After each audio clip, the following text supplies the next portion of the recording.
Hamas ने भी जंग का प्रचंड आरंभ कर दिया है। हमास ने एक वीडियो जारी किया है और इस वीडियो में दिखाया गया है कि कैसे उसने अपने एंटी टैंक मिसाइल को लॉन्च करके इजराइल के 3 मरकावा टैंक उड़ा दिए हैं।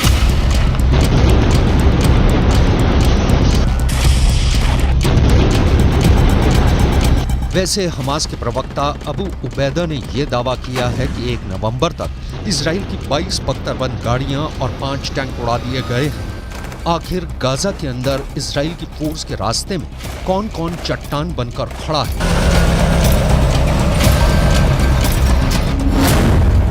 आखिर कैसे 48 घंटे के अंदर इजराइल के 10 से ज्यादा सैनिक मार दिए गए?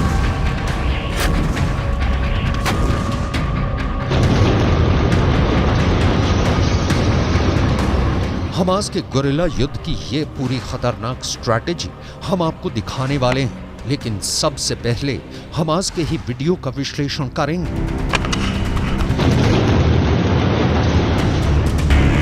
हमास का टैंक फोड़ वीडियो नंबर 1। हमास का ये लड़ाका धीरे धीरे सुरंग से बाहर निकलता है।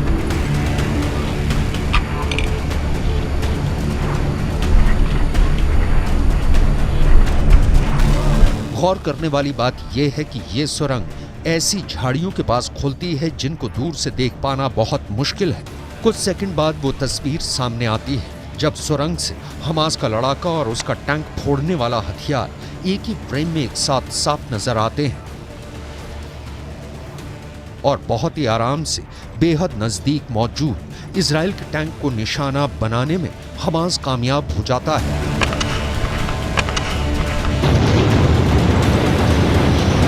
एक ही एंटी टैंक वेपन के वार से इजराइल का महंगा 75 करोड़ का मरकावा टैंक जलकर राख हो जाता है। हमास का टैंक फोड़ वीडियो नंबर 2।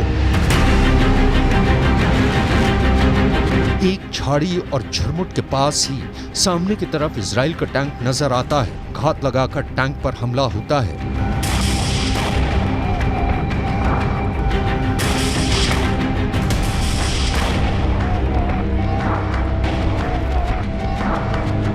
और एक ही पल में इजराइल का पूरा टैंक जलकर राख हो जाता है। हमास का टैंक फोड़ वीडियो नंबर 3।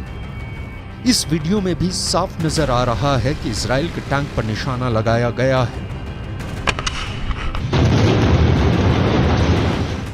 अगर हमास का दावा सही है कि उसने इजराइल के 5 टैंकों को नष्ट कर दिया, तो यह घटना क्यू की उस जंग की याद दिलाती है कि पुतिन अपने टैंकों के बल पर क्यू को जीतने का ख्वाब देख रहे थे, लेकिन अमेरिका से आई एंटी टैंक मिसाइलों ने क्यू को रूस के टैंक का कब्रिस्तान बना दिया।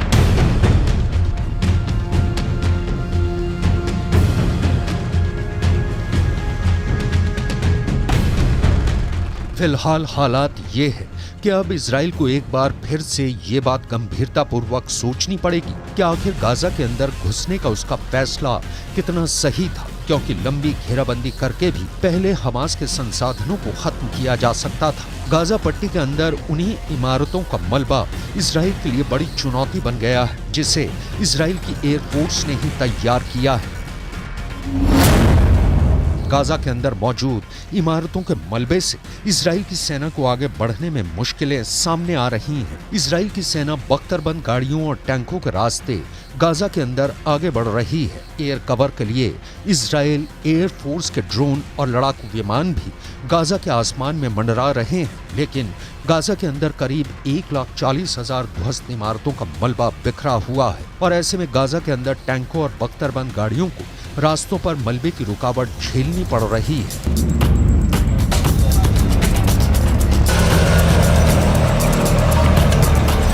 इस मलबे को हटाए बिना इजराइल की आर्मी आगे नहीं बढ़ सकती है, लेकिन इसी मलबे को साफ करने के चक्कर में इजराइल की आर्मी फंस रही है और उसको हमास के हमले झेलने पड़ रहे हैं। इजराइल के अखबार टाइम्स ऑफ इजराइल की खबर के मुताबिक जब से ग्राउंड ऑपरेशन शुरू हुआ है, 1 नवंबर तक इजराइल के 17 सैनिक मारे जा चुके हैं। इजराइल के रक्षा मंत्री योव गैलेंट ने इस पर बयान दिया है कि गाजा में हमास आतंकवादियों के खिलाफ चल रही लड़ाई में इजराइल डिफेंस फोर्स के सैनिकों की मौत एक कठिन और दर्दनाक झटका है हमारे दिल और हमारे विचार उनके प्रिय परिवारों के साथ हैं।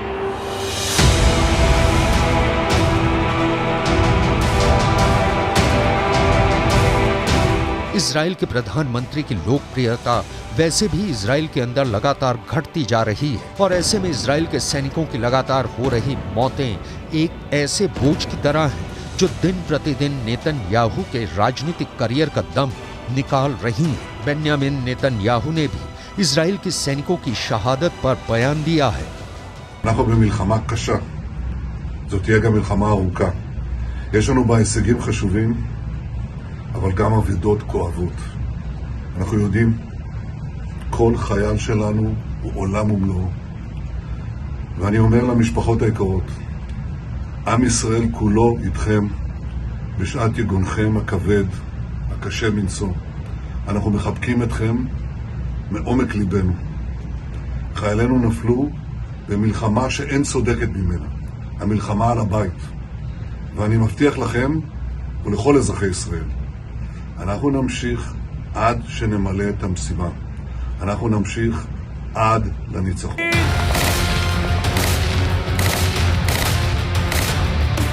दरअसल इतने सैनिकों की 48 घंटों में मौत होना पूरे इजराइल के लिए एक बहुत बड़ा सदमा था और इसलिए इजराइल डिफेंस फोर्स ने पूरी ताकत से इसका बदला लिया। इजराइल एयरफोर्स और शिन बेत के पास इस बात की पूरी जानकारी थी कि आखिर इजराइल के इन सैनिकों को मारने वाला मास्टरमाइंड और हमास को युद्ध के निर्देश देने वाला कमांडर कहां पर छिपा है और इसलिए हमले के लिए जिम्मेदार इब्राहिम बियारी को सीधे टारगेट पर लिया गया। शिन बेत को यह सूचना मिली थी कि हमलों का मास्टरमाइंड इब्राहिम बियारी जबालिया के शरणार्थी शिविर में ही अंडरग्राउंड काम कर रहा था, इसलिए इजराइल डिफेंस फोर्स ने ताबड़तोड़ जबालिया कैंप पर हमले शुरू किए जिसमें 1000 किलोग्राम के 6 बम गिराए गए। यह हमला इतना बड़ा और घातक था कि जहां पर बम गिरे वहां पर कई मंजिला गहरे गड्ढे नजर आने लगे। इजराइल डिफेंस का दावा है कि जिस अंडरग्राउंड हेडक्वार्टर में इब्राहिम बियारी काम कर रहा था उसको भी तहस नहस और नेस्त नाबूद कर दिया गया है। अब इजराइल के निशाने पर हमास का एंटी टैंक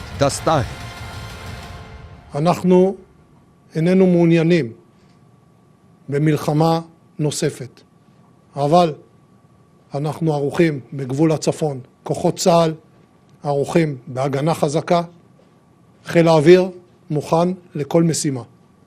אחד המערכים שנפגעו באופן קשה אצל החמאס בשבועות האחרונים הוא מערך הנ"ט.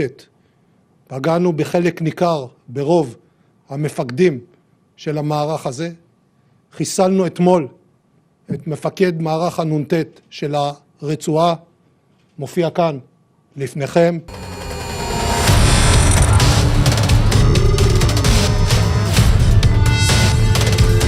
जबालिया कैंप पर इसराइल ने जो पलटवार किया है उसमें भारी संख्या में आम लोग भी मारे गए हैं। फिलिस्तीन के कई अखबार ये दावा कर रहे हैं कि इसराइल के इस हमले में 200 लोग मारे गए और करीब 200 लोग मलबे में दफन हो गए। जबालिया कैंप पर हुए हमले के बाद इस्माइल हानिया ने ये बयान दिया कि जब इजराइल की आर्मी की हार हुई तो उसे भारी नुकसान हुआ और उसने उसका बदला आम लोगों से लिया। लेकिन इजराइल का ये कहना है कि अगर हमलों को गाइडेड ही शरणार्थी शिविर से किया जा रहा है तो हमास के हेडक्वार्टर पर हमला करना मजबूरी है। वहीं लेबनान के अंदर भी युद्ध का कहर देखने को मिल रहा है। लेबनान के बॉर्डर पर गांव के गांव खाली हो रहे हैं।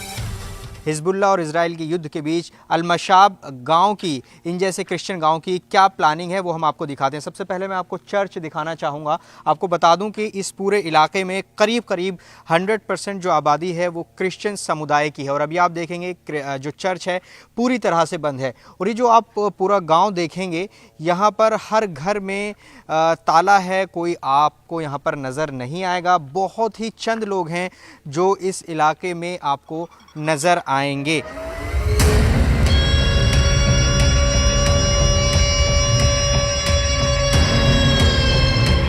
दूसरी तरफ हिजबुल्लाह लेबनान से एक बहुत बड़ा हमला लॉन्च करने की तैयारी कर रहा है जो एक फुल स्केल वॉर भी हो सकता है, क्योंकि लेबनान में हिजबुल्लाह के सबसे बड़े नेता नसरल्लाह ने 7 अक्टूबर के बाद से अब तक इजराइल की जंग पर कोई भी भाषण नहीं दिया है। लेकिन अब शुक्रवार को हिजबुल्लाह के नेता युद्ध पर कोई बड़ा ऐलान कर सकते हैं। ऐसे में इजराइल के लिए मुश्किलें और ज्यादा बढ़ सकती हैं।